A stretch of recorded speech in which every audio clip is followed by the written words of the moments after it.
लोकसभा चुनाव में अखिलेश का पीडीए फॉर्मूला जब हुआ हिट, तो अब अखिलेश ने बनाया नया प्लान। गैर मुस्लिम यादवों को पक्का साथ देने के लिए अब इस रास्ते पर चलेगी साइकिल। अखिलेश के इस कदम से न सिर्फ बीजेपी बल्कि कई स्थानीय क्षत्रपों का टूटेगा दम। ओम प्रकाश राजभर, संजय निषाद, पल्लवी पटेल को अब अखिलेश के इस फैसले ने दे दी टेंशन। अखिलेश के नए प्लान से कईयों को लग सकता है झटका।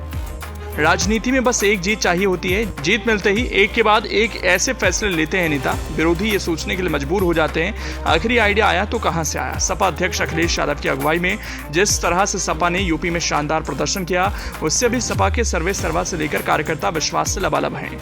यूपी में अखिलेश के पीडीए फॉर्मूले ने जिस तरह से बीजेपी की हालत पतली कर दी है, उसके आधार पर अब अखिलेश यादव ने पीडीए को और मजबूत करने का इरादा कर लिया।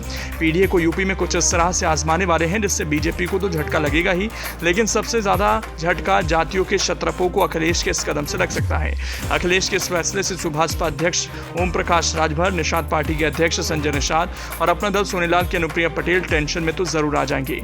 चलिए, अखिलेश ने पीडीए में ऐसा क्या शामिल किया जो सत्ता पक्ष को बेचैन कर देने के लिए काफी है, उसे जानते हैं।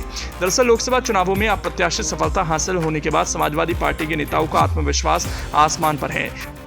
यूपी में सपा की 37 सीटें आने के पीछे अखिलेश यादव की पीडीए पॉलिटिक्स को अहम कारण माना जा रहा। पिछड़ा, दलित और अल्पसंख्यक वोटरों को और मजबूत करने के लिए सपा अभियान चलाने जा रही।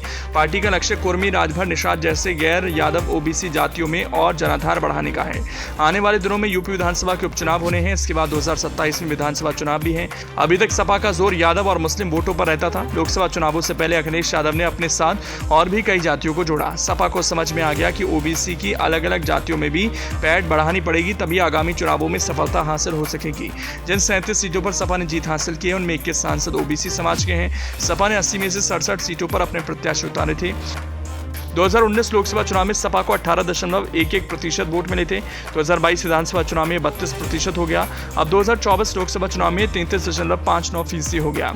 इसीलिए पीडीए राजनीति को सफल माना जा रहा। लोकसभा चुनाव से पहले सपा नेताओं ने यूपी के बूथ बूथ जाकर पीडीए मतदाताओं से संवाद किया, जिसका उसे फायदा मिला। सपा के बैकवर्ड सेल की तरफ से पीडीए कैडर के लिए ट्रेनिंग कैंप और मीटिंग का आयोजन किया गया।